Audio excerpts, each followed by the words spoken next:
The King of Curses, an interview with the principal, and you better believe I'm in love with Jennifer Lawrence too. All this and more right now. 東京都立だったらせめて自分が知ってる人くらいは What is going on, guys? My name is DJ Milez and I'm here to review another episode of Jujutsu Kaisen. This is episode 2 titled For Myself. And before we begin with this episode review, you can go ahead and like this video and subscribe to my channel for more anime content down the road. So after a strong pilot episode, how did the second episode of Jujutsu Kaisen stacks up? And let me go ahead and say right now, very impressive. I am actually loving what I am seeing with this show. With this episode specifically, we get the reinforcement on why Itadori is someone we should care about, root for, and how strong is his resolve with one of the most elaborate and weird things I've seen any shonen do, period. So let's actually go ahead and talk about the meat and potatoes. And my favorite section of this episode is when Itadori interviews with the principal. I believe his name is Yaga, with one of his many hobbies being making dolls out of his own cursed spirits. So yeah, let's go ahead and talk about this. So Goju tells Itadori, before you meet up with the principal, if he doesn't like you, you won't be accepted into Jujutsu Tech. And we know if he doesn't get accepted, they'll kill him right then and there. And we'll talk about it more in just a minute. So with Itadori not really having a choice, he has to have this principal believe him on why he wants to join the school in the first place. So when he tells him, why do you want to join? And the first thing that comes out of his mouth is, I love Jennifer Lawrence, pleased to meet you. I mean, who else was laughing right there? I thought that was such a random thing to say. Totally remind me of when you watch The 40-Year-Old Virgin for the first time and then you see Steve Carell have that wax moment and he's like, oh, Kelly Clarkson, right? Just the most random things that just blurbed out of anyone's mouth. So Itadori saying, hey, I love Jennifer Lawrence, with only after the whole principal scene for him to hang a poster of Jennifer Lawrence, I'm going to assume Jennifer Lawrence, was just comedic gold for me. Anyway, the principal tells Itadori, why do you want to join? And he's like, well, because someone in my family made a last dying wish that I want to respect and honor. And he's like, so let me get this straight. If you were to die right now, then you would probably blame the person's last dying wish as your reason for dying and living the life that you chose, huh? And he's like, well, wait a minute. Hold on. You're twisting my arm here for a bit. I've been great at many things in life, whether it's fights or being athletic, but if I've been bestowed this responsibility to do something, then I need to seek it through and through. Now, you can call it destiny that I ate one of the Sakuna fingers, or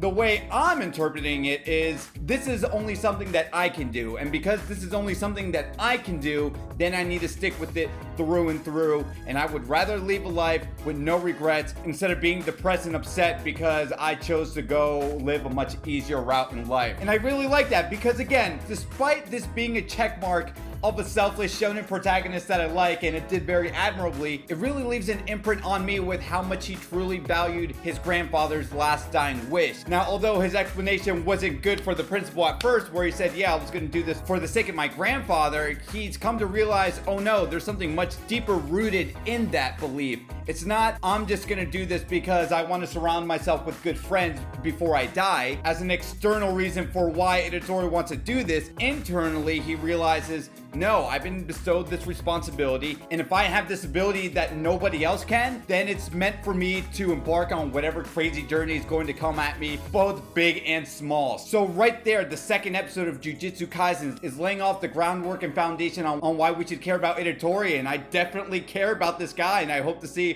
what he does with his abilities. And while all this explanation is happening on screen, this is where we see Itadori fight against a stuffed cursed doll, and one of the most wacky things I've seen in a while. And I'm here thinking, okay, well, if this is just the beginning of Jujutsu Kaisen and its crazy antics, I cannot wait to see where we go with what else can be cursed and what crazy fight choreographies, both big and small, will come out of that as well. Anyway, let's go ahead and talk about Sakuna for a second, because Sakuna, well, he's the big bad with 4 arms and 2 faces, but no, he's not a demon. He's just a human that lived for 1,000 years old, and he was given the title of Sakuna because he was the king of curses, and any sorcerers who met and challenged Sakuna, well, they met their demise pretty early on. But man, what a cool, and I'm gonna say Kakashi, I'm just gonna compare this dude a little bit to Kakashi. Goju, the guy with the blindfold on, when Itadori's like, can you beat this guy if Sakuna acquired all the fingers and, you know, he became completed? And he's like, well, it drained my powers, but yeah, I can definitely beat his ass down. And I'm like, yes, I love this confidence. Much like Kakashi has these mannerisms of, well, he needs to be tough when he needs to be tough, but if he can be jovial and playful and just outright goofy sometimes, he'll probably do that as well. And we learned because of Goju, like I was mentioning earlier in this review, Itadori has one mission. He can die or now collect and devour the rest of the Sakuna fingers, where the Jujutsu Tech and all the people part of that organization, the elders and whatnot, will just lay the curse to rest. Because if Itadori does die with the curses inside of him, then there won't be a curse anymore. And considering how monstrous Sakuna is as a person in the past, that's the easiest route on putting all the Sakuna fingers to rest, and at the same time reduce any more curse incidents that happen out there. So you have to be a little crazy and highly motivated to embark on the task given to you at Jujutsu Tech. Anyway, back to the conversation that Goju had with Itadori. There are 20 curse fingers around. The school has 6 of them, while the other 14 are out and about. Well, I guess it would just be 13 because Itadori ate one, correct? But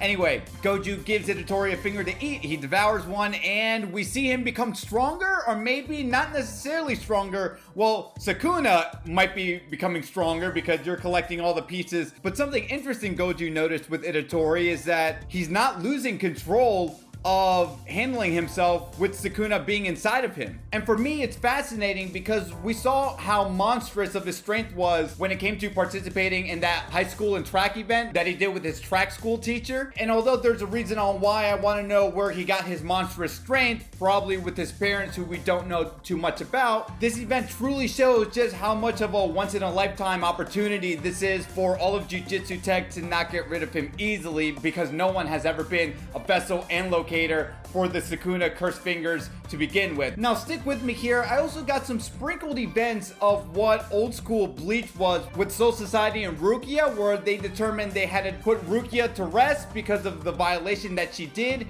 in this different world. With Jujutsu Tech, they determined Itadori, even if he is a good person, well, now he's involved on a much deeper and elaborate plan. And how will he come out of this? Because there's no happy ending for Itadori in sight, but I can only imagine as the series continues to grow, that sooner or later Itadori will acquire all the Sakuna fingers, and at that point, push will come to shove, whether or not Itadori can fully control Sakuna, or if the elders alongside with everyone else in Jujutsu Tech determine whether or not Itadori is a massive threat that they have to eliminate right then and there. A few more things before wrapping up this review. Now, I didn't mention about Tokyo Jujutsu Technical High as much, but I like knowing that the base of operation isn't just a simple high school. No, this is where people go for support and medical reasons, and also establishing that there's only one of 2 in existence. Something tells me down the line that base of operation might get destroyed in a far, far future event, which I can't wait to see how that goes down, right? Can you guys already picture that?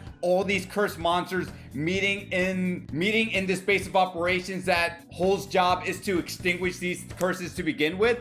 I feel like that's going to be a huge war down the line. But anyway, I'm getting way ahead of myself. I also wanted to mention the closing credits, and I believe I'm going to make a separate video for this, because what I heard was one of the best closing credit songs any anime in all of 2020. I like the art style, I like the little tune I got, but you know what, I'll probably make that a separate video. But let's go ahead and wrap things up right here. So as I mentioned before, episode 2 for myself establishes the reason on why Itadori's resolve is strong and will continue to be strong. We got some cool character introductions with the principal from Goju, who gave me some Kakashi vibes.